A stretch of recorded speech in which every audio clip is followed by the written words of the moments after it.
Congresswoman, welcome back to the program. Thank you. Are you going to have a seat to run for, do you think, when Republicans finish redrawing the lines? Absolutely. You know, the thing is my constituents aren't moving, right? I still represent the same people, whatever the line, the box drawn around them, is. And so whether it's a Democratically favored seat or if it's a Republican favored seat, I adore my constituents. It's my privilege to represent them, and I'm going to continue to fight for that opportunity. And you know, this used to be a Republican seat years ago, before Colin Allred, when Pete Sessions had it. The lines were different then, but what do you expect proposed maps to look like for your seat?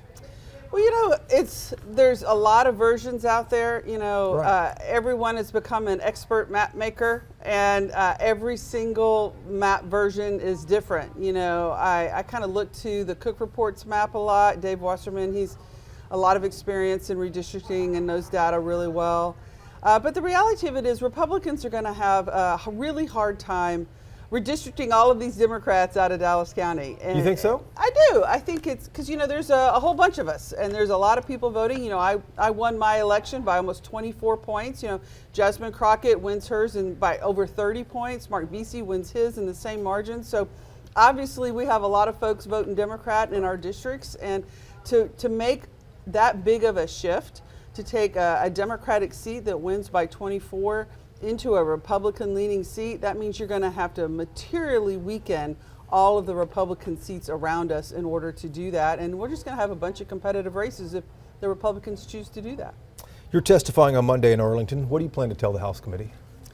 Just that this is a racial rigged attempt to disenfranchise voters. You know, I have a minority-majority district, and if they try to pair them with 5 rural counties, that's not a commonality of interest. That's not a community of interest. That's not having somebody advocating for the unique needs of your community, and it's in violation of the Voting Rights Act. So it's what I intend to testify about, and just the gross politicization of this process as well. The Voting Rights Act, though, I mean, that seems to have gone by the wayside. Of course, it can be argued in court. Do you think Republicans in the White House are even considering that? I think Republicans in the White House they have demonstrated a consistent racist pattern of legislating and their policy making. And they would love to do away with the Voting Rights Act because it provides, electoral protections for communities of color and those that have not typically been in the power process. If you look at the history of our country, white men have been in charge for hundreds of years, and and people of color and women are finally getting their seats at the table to have participation in the policy dialogue of this country. And Trump doesn't like that, and he's trying to create systems to kick everybody out. And I think the people aren't going to stand for it. You were in the legislature the last time Democrats broke quorum and went to D.C. I remember that well. I was up there too, but that delayed redistricting. It did not stop it. Did Democrats today in the legislature have any options at all to stop what's about to happen? Well, I think there's a lot of things going on nationally that's different from when we broke quorum to protest Texas's voting rights bill. Because like what? What's happening now, though? Well, in 2021, it was a unique problem to Texas. It was about our residents voting. This redistricting effort is a national problem, and it affects Democrats and just the voters of this country all over the country. And so I think what you're seeing is a big national fight. If Texas does it, California's going to do it, New Jersey, Missouri. You're starting hearing all these states weigh in. And, elected Republicans in those states aren't happy about it. They don't want to, the California Republicans don't want to lose their seat because Texas is doing this ridiculous thing. And so I think you're going to see a lot more national pressure come to bear to maybe Speaker Johnson to see if they actually intervene on behalf of his members and say, no, we're not going to do this. And then I think secondly, a quorum break in this opportunity, in this situation, gives the opportunity for the thing to proceed through the courts to see if the courts are intervening. Because you have to remember, the Republicans in the state of Texas, in the Senate, in the House, and the governor's office, they have all been litigating the maps from 2020. It's still in court in El Paso. It's in El Paso. And they have all sworn under oath 18,000 times, these maps were not racially biased. These maps are fair. They're perfect. They're the most beautiful maps. And now they're like, oh, well, maybe they were racially biased. Maybe we have to do this now. So They're completely contradicting their under oath sworn testimony about these maps. And I don't think the judges are going to be too happy about that. Oh, the irony there. Oh, yeah. What do you expect to happen? The White House wants 5 seats here. Republicans tell me what's realistic, maybe 2 to 3 seats, flipping those. What do you think is realistic at the end of the day? Well, you know the old adage, a pig gets fat and a hog gets butchered. You know, I think the more seats they go for, the more vulnerable they are in the 26 elections. But everything I've heard is the 5-seat map. Because you know, at the end of the day, you know, Trump knows, the White House knows that the policies that they have been cramming down the American people are not popular.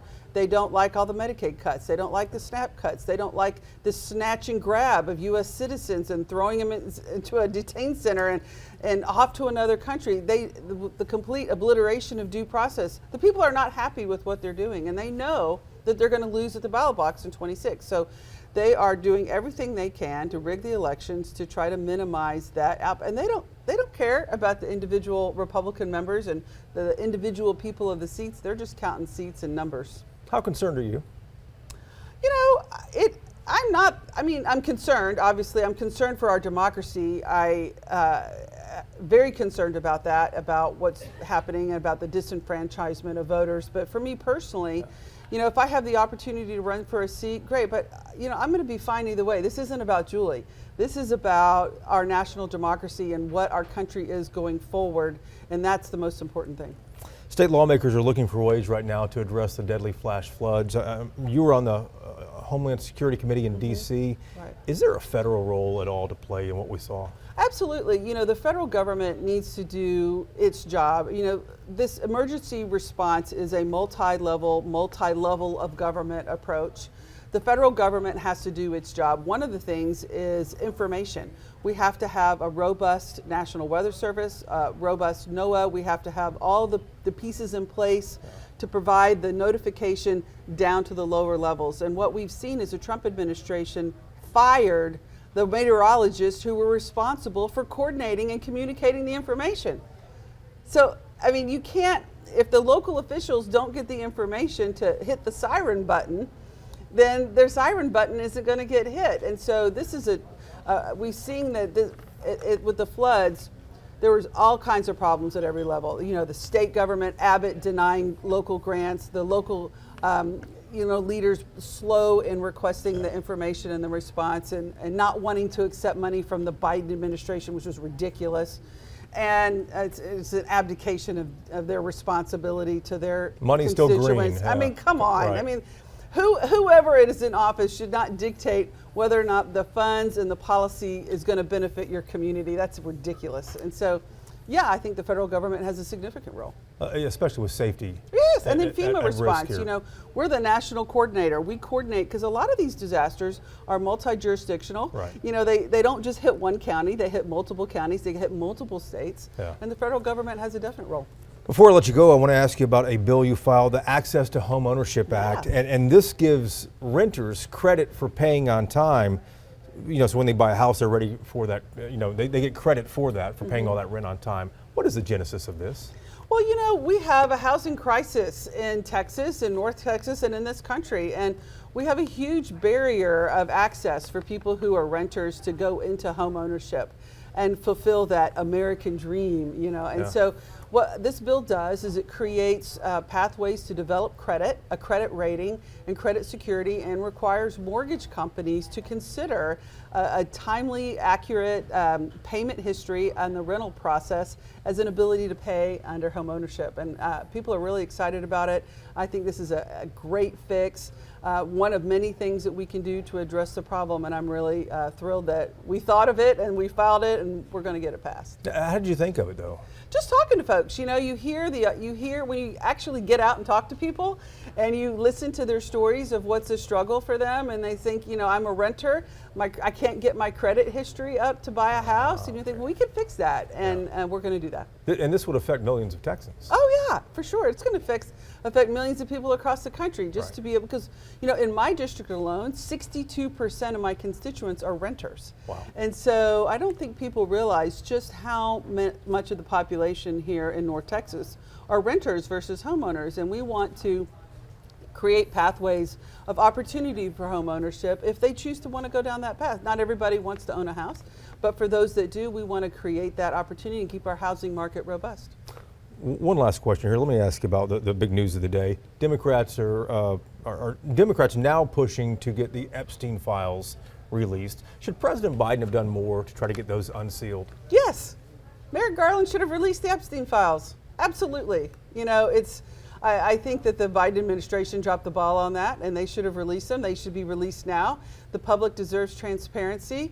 You know, everybody wants to know what's happened, and then quit talking about it. You know, and if crimes were occurred, prosecute them. Yes, the Epstein Files should have been released. What do you think's in there? I have no idea. I haven't seen them. We'll find out eventually. Congresswoman, thank you for the time. Thank you. It's great to see you.